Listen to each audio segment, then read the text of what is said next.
Di video ini kita akan membuat navigasi dengan Bootstrap. Hasilnya nanti akan seperti ini. Ada logonya, ada daftar listnya, dan juga bagian kecil untuk form search-nya di sini. Dan yang menarik kalau kita resize, nanti otomatis menunya dibikin responsif. Kalau kita klik, semua listnya akan muncul termasuk formnya juga. Kita akan mulai semuanya dari awal tentunya. Di sini saya hanya punya tag H1 untuk teksnya tadi. Semuanya kita bungkus di dalam tag nav. Tag nav-nya sendiri ada dua kelas yang kita butuhkan.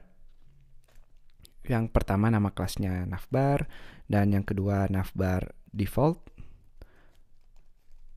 Navbar default ini untuk mereverse untuk background dan juga warna bordernya di sini. Kalau teman-teman lebih milih warnanya hitam, kita tinggal ganti jadi navbar inverse di sini. Hasilnya seperti ini. Dan bagian yang pertama untuk logonya tadi. Logonya kita bisa bungkus di dalam navbar header. Satu hal, nama-nama kelas yang saya gunakan di sini bukan nama kreatif, tapi nama-nama yang udah direservasi oleh Bootstrap. Lalu untuk tagnya, nama logonya sendiri kita bisa bungkus di dalam tag A. Saya kasih nama sekolah coding di sini, boleh gambar juga. Yang jelas kelasnya kita kasih nama navbar brand. Lalu selain ada tag A untuk brandnya di dalam navbar header ini, kita juga akan menyediakan tombol yang 3 baris tadi. Ketika ada pada menu yang lebih kecil, tombolnya dalam tag button, bukan button tapi button, seperti ini. Dan di tag buttonnya akan ada beberapa atribut. Yang pertama type-nya button. Lalu kelasnya kita kasih nama navbar toggle. Data toggle-nya kita kasih nama collapse. Dan data target. Data target ini nanti nyambung sama pembungkus list yang mau kita sembunyikan pada menu yang lebih kecil. Jadi kalau namanya di sini boleh kreatif, tapi kita mulai dengan tanda hashtag untuk ID-nya nanti. Misalnya saya kasih nama target list di sini. Saya akan besarkan sedikit agar nggak terlalu kecil seperti ini. Buttonnya udah siap. Buttonnya sendiri kita bungkus dengan ada kelas namanya icon bar yang baris tadi. Kita copy jadi 3. Gambar langsung juga boleh. Ini dia, brandnya udah di sana, dan kalau kita kecilkan, buttonnya udah ada lengkap dengan 3 barisnya tadi.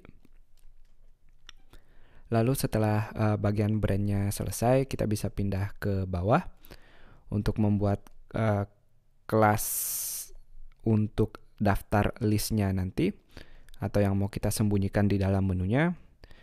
Ada 2 nama kelas untuk div pembungkusnya. Yang pertama collapse, yang kedua navbar collapse. Lalu untuk ID-nya, ingat ID pembungkusnya harus sama dengan yang kita tulis dengan di data target ini. Tapi kali ini tanpa tanda pagarnya atau tanpa tanda hashtagnya tadi. Di dalamnya tentu ada daftar listnya. Listnya sendiri kita bungkus di dalam tag UL. Ada 2 nama kelas yang kita perlukan di UL-nya. Yang pertama nav dan yang kedua navbar nav. Listnya kita bisa bikin biasa, lalu ada tag A di sini. Misalnya yang pertama untuk home, dan kita bikin 3 aja, kalau mau lebih tentu boleh. Yang pertama forum, yang kedua kelas misalnya. Ini cuma contoh aja. Lalu untuk membedakan kelas yang sedang aktif, kita bisa kasih nama kelas aktif di sini agar backgroundnya berbeda dengan kelas yang lainnya. Lalu untuk form search-nya masih di dalam navbar collapse ini. Karena kita mau semuanya nanti disembunyikan ketika menunya lebih kecil, kita bikin satu tag form. Atribut action kita belum perlu di sini. Di dalam tag formnya ada beberapa atribut. Yang pertama role-nya search. Lalu kelasnya navbar form agar dia inline nanti tampilannya dengan buttonnya. Dan satu lagi, biar dia melayang di sebelah kanan, kita bikin dia navbar right.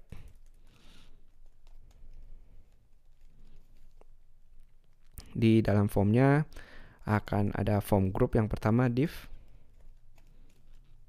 biar semuanya teratur dengan rapi. Dan untuk search-nya buat tempat ngetiknya input type text biasa. Dan kelasnya kita kasih form control dengan placeholder untuk text defaultnya. Kita bisa tulis cari titik-titik-titik di sini. Dan selain text, di form group ini akan juga tombol untuk submit-nya nanti. Button, tapi kali ini type-nya buat submit. Dan kelasnya yang biasa untuk tombol adalah btn. Kalau mau dia berwarna biru misalnya, kita bisa kasih btn primary. Teksnya bisa diisi di antara tag button ini. Saya akan tulis cari biasa di sini. Kalau nggak ada yang salah, ketika kita refresh, semuanya tampil seperti ini. Ini yang kelas aktif tadi, backgroundnya berbeda, dan list-list yang lain. Dengan navbar right, kita otomatis membuatnya semua di sebelah kanan. Dan kalau kita resize sekarang, semuanya akan tersembunyi di dalam 3 baris ini. Kalau kita klik, semuanya tampil di dalam list menunya. Itu dia, semoga jelas. Sampai jumpa di video berikutnya.